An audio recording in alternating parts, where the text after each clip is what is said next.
بسم اللہ الرحمن الرحیم۔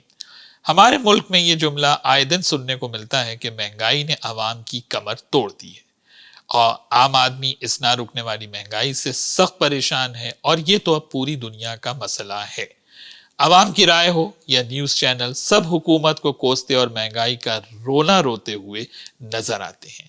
اب یہ مہنگائی کم ہونے والی تو نہیں ہے، تو سوال تو یہ ہے کہ اس آزمائش کا مقابلہ ہم کیسے کریں؟ کیا بس مہنگائی کا بیٹھ کر رونا روتے رہیں؟ قطعاً نہیں۔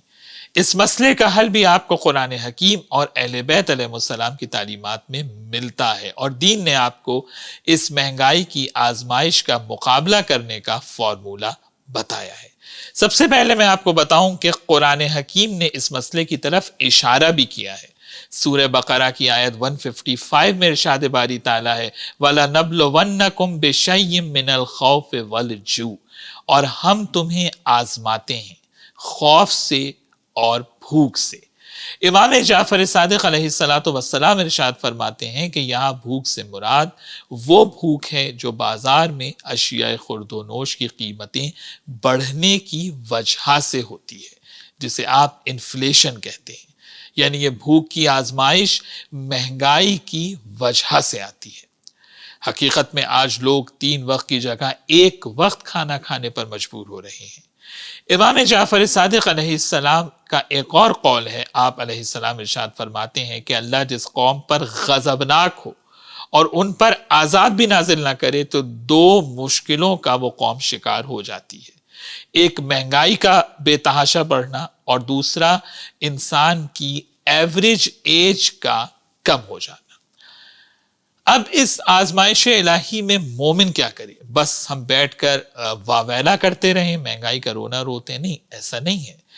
جس آیت میں اللہ سبحانہ وتعالیٰ نے اس آزمائش کا ذکر کیا ہے، اسی آیت کے آخر میں اللہ سبحانہ وتعالیٰ ہمیں خوشخبری بھی دے رہا ہے وَبَشِّرِ الصَّابِرِينَ، اور اسی مژدھار میں بشارت ہے ان لوگوں کے لیے جو اللہ کی مدد اور نصرت کو محسوس کرتے ہیں اور اسے دیکھتے بھی ہیں۔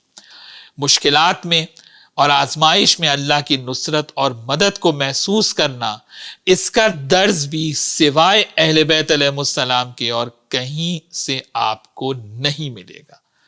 جب شہزادی زینب سلام اللہ علیہا سے بعد کربلا یزید ملعون نے پوچھا تھا کہ تم نے کربلا میں تمام مصائب اور آلام کو کیسا پایا، تو شہزادی زینب سلام اللہ علیہا نے جواب دیا تھا ما رأیت الا جمیلا، میں نے تو اللہ کی مدد اور اللہ کی نصرت کے جمال کے علاوہ اور کچھ بھی نہیں دیکھا۔ دیکھیے، ہماری زندگی میں آنے والی مشکلات اور آزمائش کچھ بھی نہیں ہے اس آزمائش کے جو اہل بیت علیہ السلام نے میدان کربلا کے اندر برداشت کی ہے، لیکن ہم مشکلات اور آزمائش میں صبر کا انسپریشن جو ہے وہ کربلا سے لیتے ہیں۔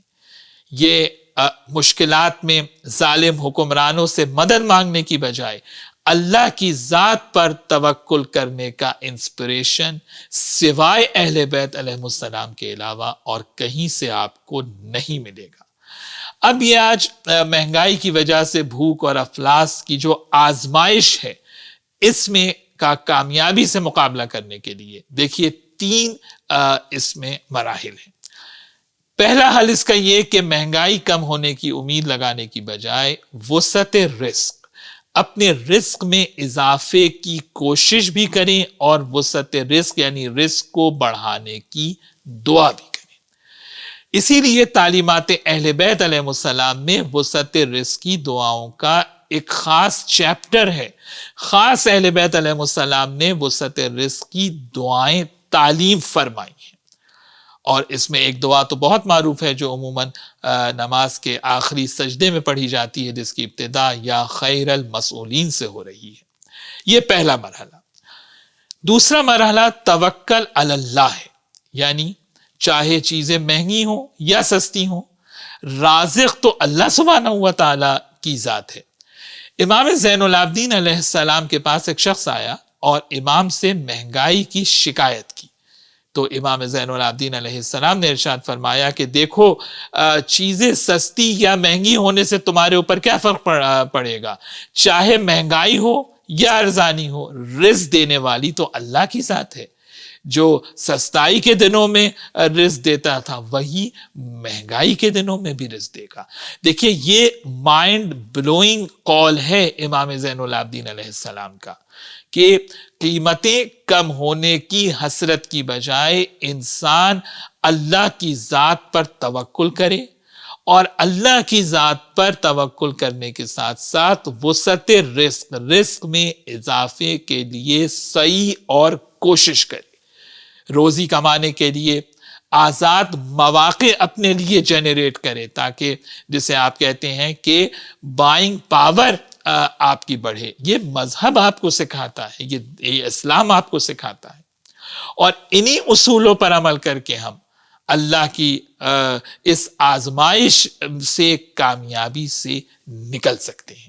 اور یہ بھی یاد رکھیں کہ رزق حلال کمانا اسی طرح ایک مومن کے لیے عبادت ہے جس طرح دیگر عبادات ہیں۔